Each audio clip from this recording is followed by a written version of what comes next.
Be me, 34. Divorced Bill 3 years ago because he wasn't growing as a person. Translation: he was perfectly content with his boring accountant job and wanted me to slow down my career momentum. We have 2 kids, Emma 8 and Jake 6.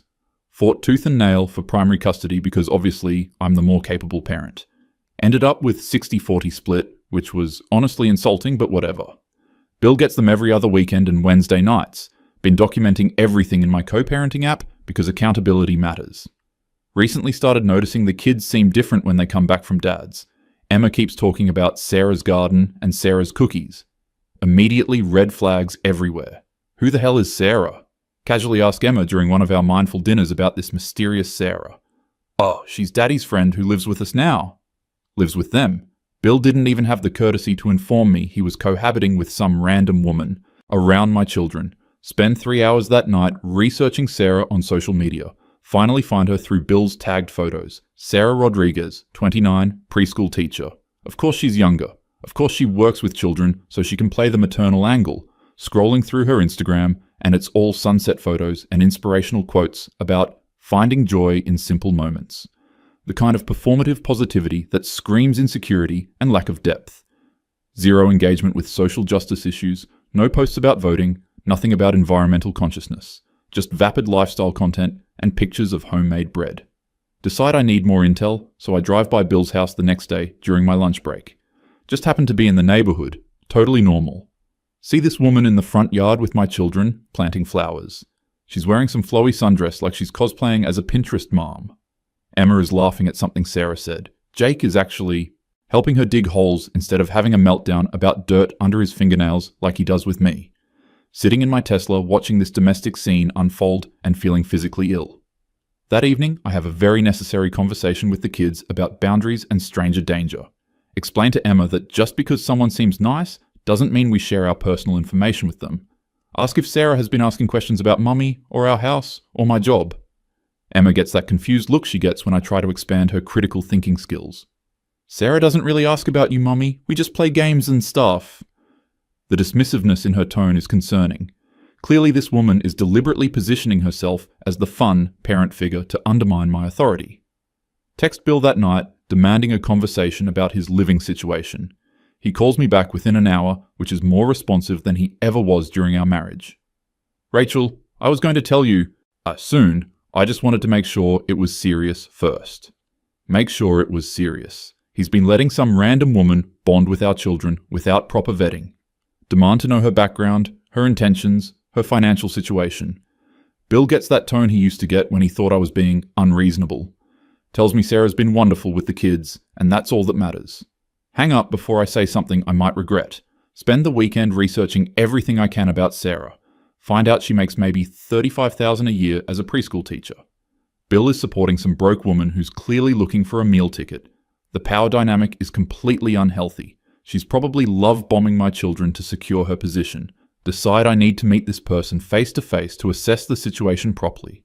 Show up at Bill's house the following Wednesday when I'm dropping off Jake for his overnight. Knock, instead of just letting Jake run to the door like usual. Sarah answers wearing an apron covered in flour. She's shorter than me, darker skin, kind of pretty in that unthreatening way men seem to prefer. Immediately extends her hand with this warm smile that feels rehearsed. You must be Rachel. I've heard so much about you. The audacity of this woman discussing me with my children. Shake her hand briefly while scanning the interior of the house behind her. Notice new curtains, different furniture arrangement, fresh flowers on the table. She's already redecorating like she owns the place. I'm Sarah. It's so nice to finally meet you. Finally meet me, as if I'm some peripheral figure in my own children's lives. I understand you're living here now. Keep my tone neutral, but make it clear I'm evaluating her. Yes, Bill and I have been together about 8 months now. 8 months, and I'm just finding out about her existence. The kids are just wonderful. You've done such an amazing job raising them. The patronizing compliment makes my skin crawl. She's trying to position herself as an authority on my parenting. Jake runs past us toward the kitchen, yelling about cookies. Sarah laughs this tinkly laugh and follows him. I follow too, because I need to see what's happening in my former kitchen. There's actual homemade cookies cooling on racks. Jake is already grabbing one and talking excitedly about helping mix the batter. At home, Jake claims he's too tired for any food preparation activities, Clearly she's bribing them with sugar and empty calories. Emma appears from somewhere upstairs, wearing a dress I don't recognize. "Mommy, look! Sarah taught me how to braid friendship bracelets." Holding up her wrist with some colourful string creation. At home, Emma always says crafts are boring, and she'd rather read. This woman has been systematically identifying what I supposedly fail to provide, manipulating my children's interests to make herself seem indispensable. Bill walks in from the garage looking more relaxed than I've seen him in years. He's got some colour in his face, gained a little weight in a healthy way.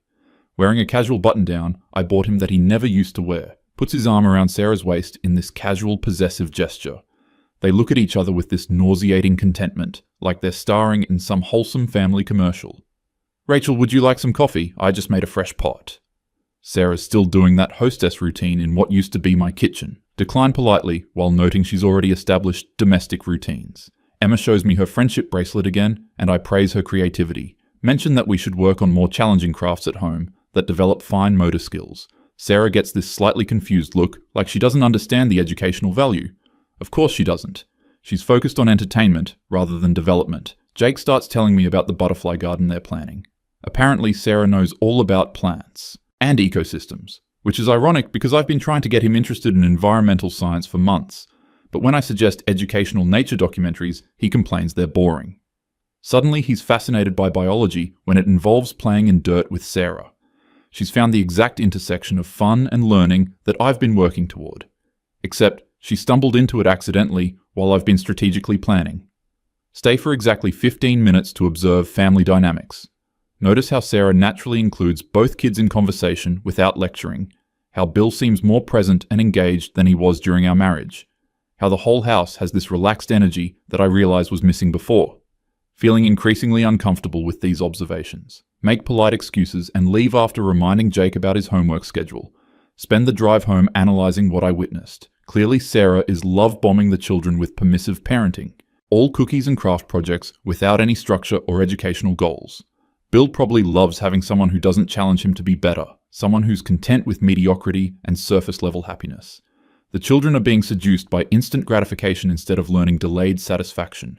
This is going to impact their long-term development and achievement orientation. Call my therapist, Dr. Amanda, for an emergency session. Explain the concerning situation with Bill's new girlfriend, how she's undermining my parenting approach with frivolous activities. Dr. Amanda asks how the children seem when they return from visits. Have to admit they've been more relaxed lately, fewer tantrums. But that's obviously because they're not being held to appropriate standards. Rachel, what specifically concerns you about Sarah's interactions with Emma and Jake? List the obvious issues. Lack of educational focus, too much sugar, no structured activities. Dr. Amanda has this annoying way of asking follow-up questions that miss the point. Do the children seem unhappy or unsafe? Of course they're not unhappy. That's exactly the problem. They're being conditioned to expect constant entertainment and validation, instead of learning resilience and critical thinking skills. Try to explain this, but Dr. Amanda keeps steering the conversation toward my feelings.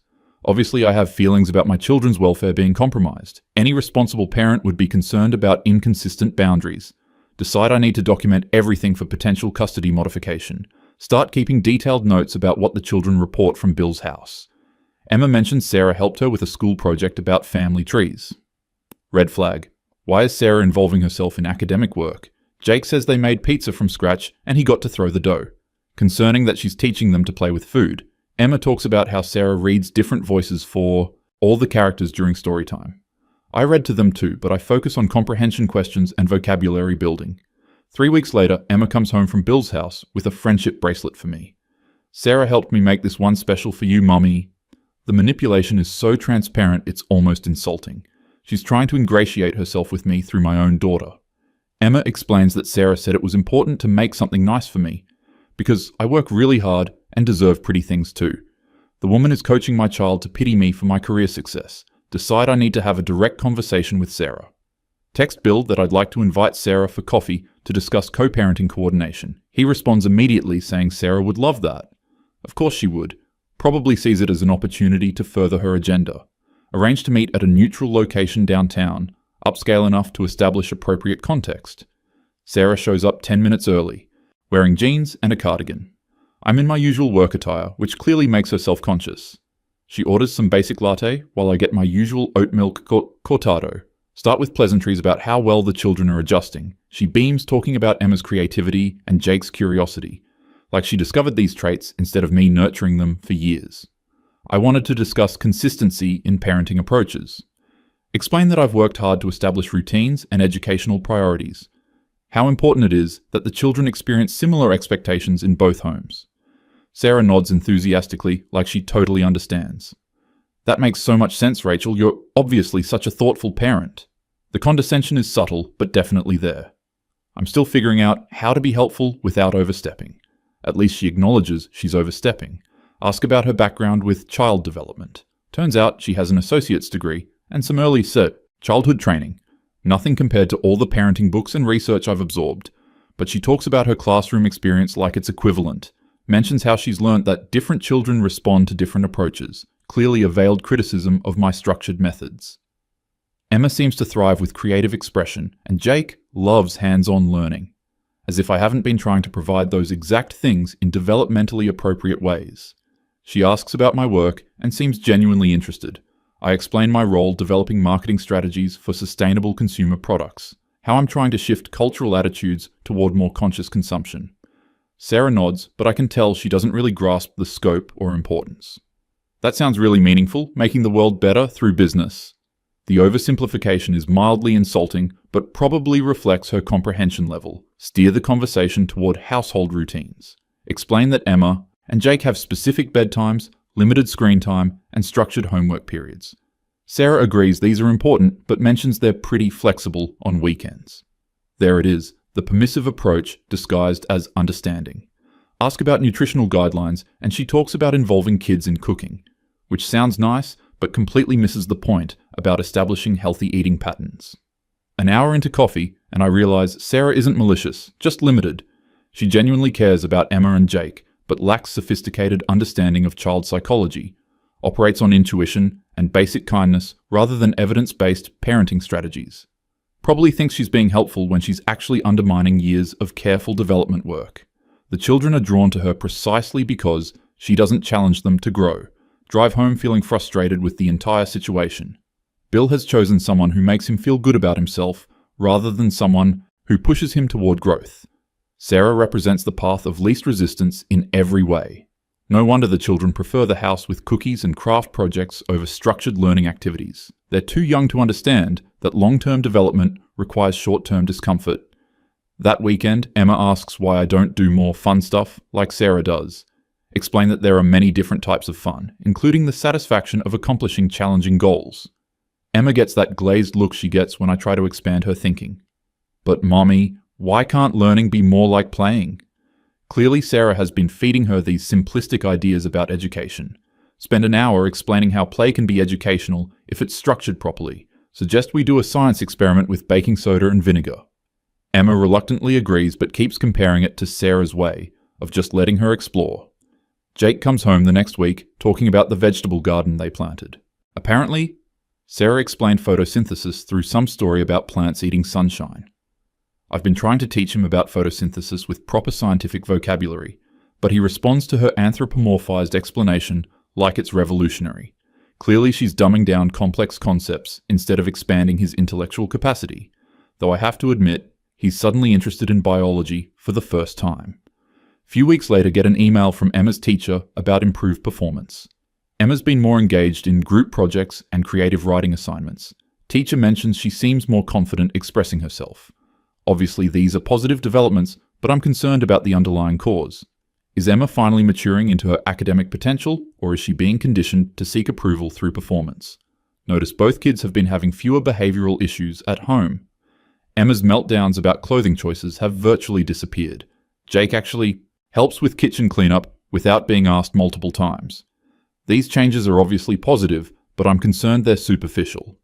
Real behavioral improvement comes from internal motivation and developed self-regulation, not from being spoiled with constant positive reinforcement. Decide to visit Bill's house unannounced during one of his custody weekends. Legitimate reason, Emma forgot her retainer and needs it for her orthodontic treatment.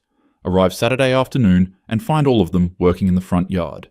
Bill is building raised garden beds while Sarah supervises the kids planting seeds. Everyone is dirty and laughing like they're starring in some wholesome lifestyle advertisement. Jake sees me first and runs over with soil-covered hands to show me the tomato seedlings. "Mummy, look. We're growing our own food so we don't have to buy it from stores." The environmental angle is clearly Sarah's attempt to appeal to my values, though she's oversimplifying sustainable agriculture into basic gardening. Emma bounds over to explain their crop rotation plan, which is actually just different vegetables in different boxes, but she's excited about the terminology. Sarah approaches, wiping her hands on a towel, again with that warm smile. "Rachel, Emma said you might stop by. Would you like to see what we've planted?" Spend 20 minutes getting the full tour of their modest garden project. Sarah explains each plant choice with this enthusiasm that's either genuine or very well performed. Mentions how she researched which vegetables grow well together. Clearly she's done some homework to impress me with her domestic capabilities. The kids interrupt constantly with questions and observations. Notice how Sarah answers each one without showing any irritation, even when Jake asks the same question 3 different ways. Bill looks genuinely happy in a way I don't remember from our marriage. He's got dirt under his fingernails and doesn't seem stressed about it. During our relationship, he would never engage in messy outdoor activities.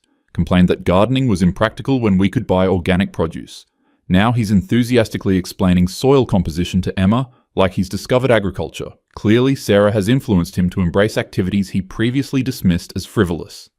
Sarah mentions they're planning to donate extra vegetables to the local food bank, obviously positioned to demonstrate her social consciousness. Though volunteer work would be more impactful than occasional vegetable donations. The kids are excited about helping hungry people with their garden, which is sweet but reflects simplified understanding of food insecurity issues. Real activism requires systemic thinking, not just individual charitable gestures. Leave feeling more conflicted than when I arrived. The children are obviously thriving in this environment despite its limitations. They're learning practical skills and developing environmental awareness, but through play-based methods rather than structured educational approaches. Sarah's influence seems genuinely positive, even if her methods lack sophistication. Bill appears more engaged as a parent than he ever was during our marriage. That evening, try to implement some of Sarah's approaches in my own household. Suggest to Emma that we plant herbs in containers for our kitchen windowsill. She's immediately excited and wants to start right away. We spend an hour at the garden center picking out basil and cilantro plants. Emma chatters non-stop about different growing requirements and watering schedules. Clearly, she's absorbed more information from Sarah's garden than I initially realized. Jake asks if we can make pizza from scratch like they do at Daddy's house. Normally, I'd suggest we order from the local organic place to save time, but decide to try Sarah's hands-on approach to cooking education. Jake is amazed that pizza dough requires yeast and warm water. Spends the entire preparation time asking questions about chemical reactions. Ends up eating more dinner than he has in weeks because he helped create it. Start noticing small changes in my own parenting approach. Less structured activities, more spontaneous exploration. Emma suggests we have a backwards day, where we eat breakfast for dinner. Normally, I'd explain why maintaining routine is important for developing self-discipline. Instead, we make pancakes at 6 p.m. and both kids think it's hilarious. Realize I haven't heard Emma's anxious complaints about school in several days. Jake hasn't had a bedtime meltdown in over a week. 3 months after meeting Sarah, receive another positive report from Emma's teacher. Emma's been chosen for the advanced reading group and is participating more in class discussions. Teacher specifically mentions improved social skills and creative problem solving. Asks what we've been doing differently at home to support these developments. Have to admit, most of the changes correlate with Sarah's influence rather than my parenting adjustments. Jake's preschool teacher mentions similar improvements during conference week. Better cooperation during group activities, more willingness to try new things, less anxiety about messy play, and more enthusiasm for outdoor exploration. She asks if we've been doing different activities at home. Realize that Jake's most significant growth periods align with his weekends at Bill's house. Decision to invite Sarah to Emma's school science fair, partly because Emma specifically requested it, partly to observe Sarah in academic setting.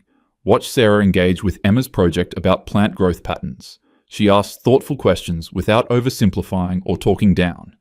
Other parents seem drawn to her natural warmth and enthusiasm. Emma beams, showing off her research to my dad's girlfriend Sarah.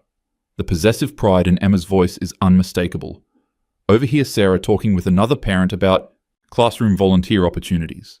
Apparently she's been helping with reading groups at Emma's school during her lunch breaks. Emma never mentioned this, probably because she knows I'd have opinions about coordination.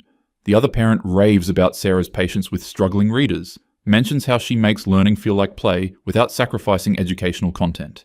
Exactly the balance I've been trying to achieve for years. Afterward, ask Emma why she didn't tell me about Sarah volunteering at school. I thought you might be sad that she's there and you're busy at work. The diplomatic wisdom of an 8-year-old protecting my feelings. Realize Emma has been carefully managing information to avoid conflict. Ask if she likes having Sarah at school. She makes reading fun for the kids who think they're bad at it. Even Emma recognizes Sarah's gift for meeting children where they are.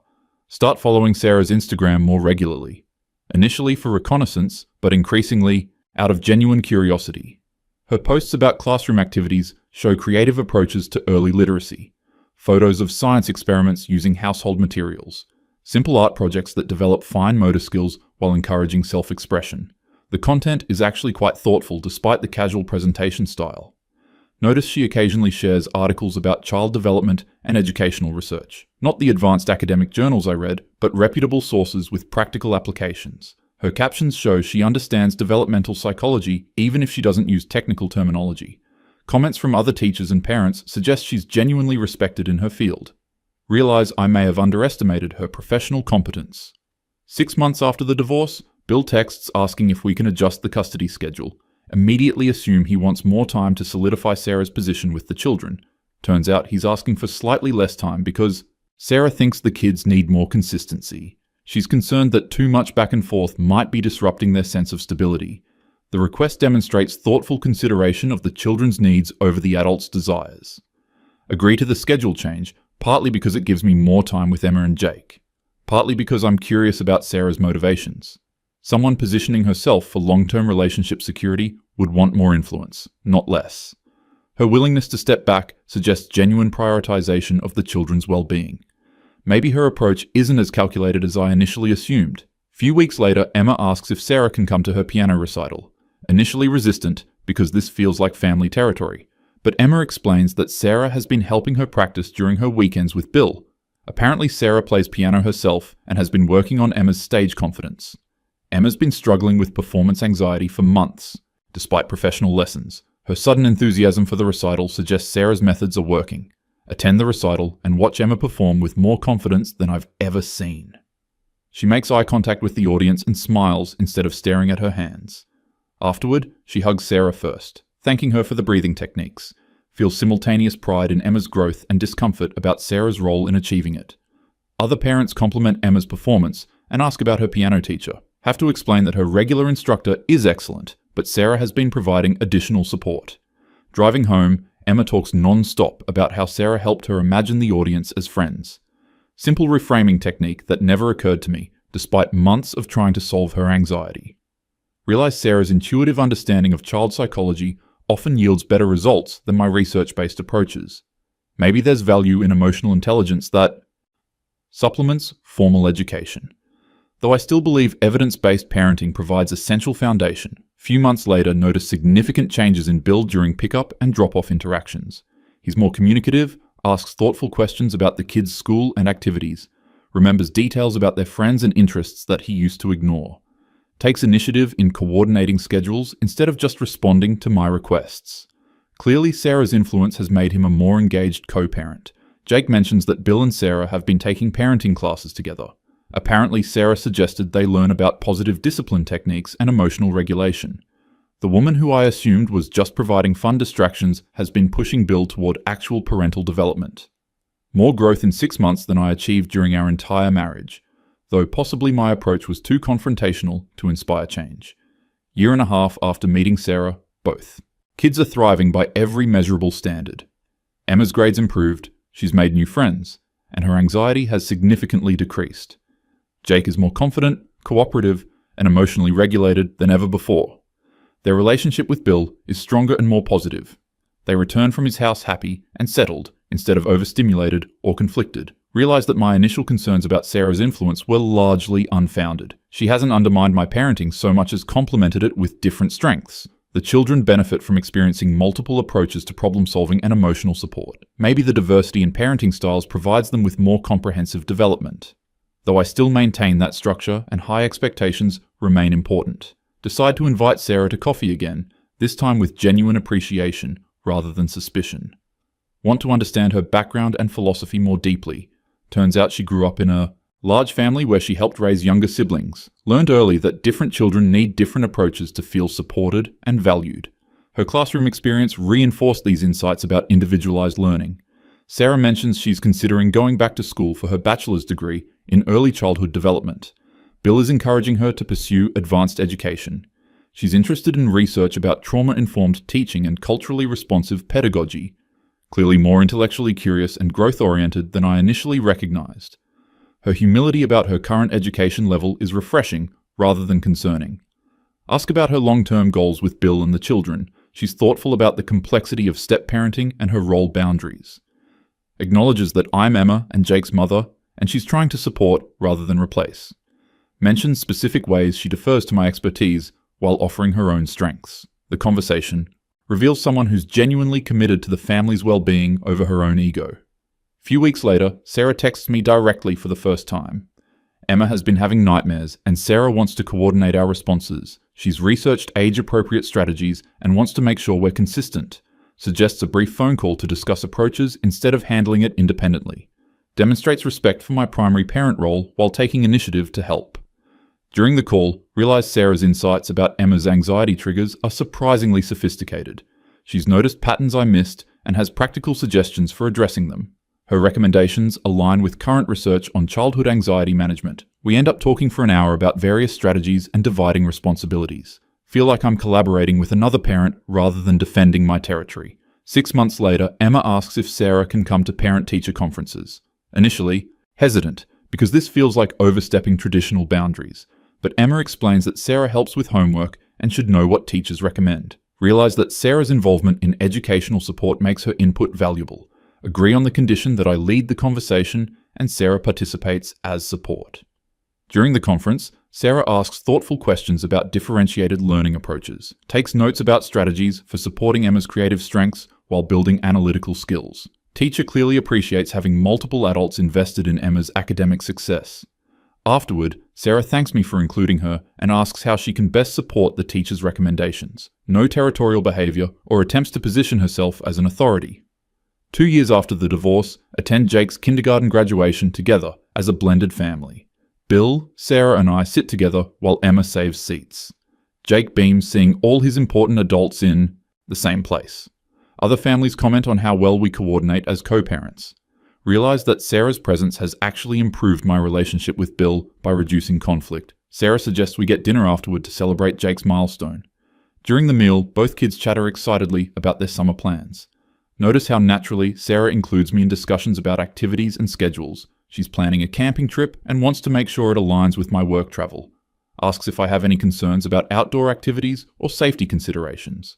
Watching Sarah interact with Emma and Jake over dinner, see genuine maternal affection. She celebrates their achievements, listens to their concerns, and guides them through social situations. The children clearly feel loved and supported by her presence. Her influence has been consistently positive despite my initial skepticism. Maybe my definition of successful parenting was too narrow. A few weeks later, Sarah calls asking for advice about discipline strategies. Jake has been testing boundaries and she wants my perspective on appropriate consequences. Conversation reveals her deep respect for my role and expertise as his mother. She's trying to maintain consistent standards while supporting his emotional needs, asks thoughtful questions about balancing firmness with compassion. Realize that over 2 years, Sarah has never criticized my parenting or undermined my authority. She's consistently supported my decisions while offering additional perspective. The children have benefited from having another adult who loves and invests in them. My initial fears about territorial competition were based on insecurity rather than reality. Sarah's presence has enriched rather than diminished our family dynamic. 3 years post-divorce, Emma starts middle school and faces typical social challenges. Sarah and I coordinate our responses to friendship drama and academic pressure. Text regularly about strategies and observations. She notices things I miss due to work demands, and I provide context she lacks about Emma's history. Our collaboration feels natural and mutually supportive. Realize that Sarah makes about the same salary she made when I first met her. She's never pushed Bill for expensive lifestyle changes or demanded financial upgrades. Lives modestly, saves carefully, and prioritizes experiences over material possessions. The children have learned valuable lessons about contentment and gratitude from her example. Her financial values complement rather than conflict with the principles I try to teach. Looking back on my initial reaction to Sarah, feel embarrassed about my assumptions. Projected my own insecurities onto someone who was genuinely trying to help. Assumed competitive motives where none existed. Spent months analyzing and documenting instead of appreciating positive changes in my children's lives. My academic approach to parenting made me miss the value of intuitive, emotional support. Sarah never had an agenda beyond loving Bill and caring for Emma and Jake. She didn't try to replace me or undermine my authority. Brought different strengths that complemented rather than competed with mine. Created space for the children to experience multiple forms of love and support. Her presence made everyone's life better, including mine. Now, when people ask about co-parenting with Bill's girlfriend, genuinely recommend Sarah. She's patient, thoughtful, and consistently prioritizes the children's needs. Brings out the best in Bill as both partner and father. Provides Emma and Jake with additional security and affection. Has taught me valuable lessons about collaboration over competition. 3 years later, watching Jake help Sarah make cookies while Emma reads nearby. Bill building a treehouse in their backyard for both kids to enjoy. Everyone laughing together about some inside joke I don't understand. Realize this is what successful blended family looks like. Not perfect, but loving and supportive and genuinely happy. Maybe Sarah's simple approach was exactly what everyone needed.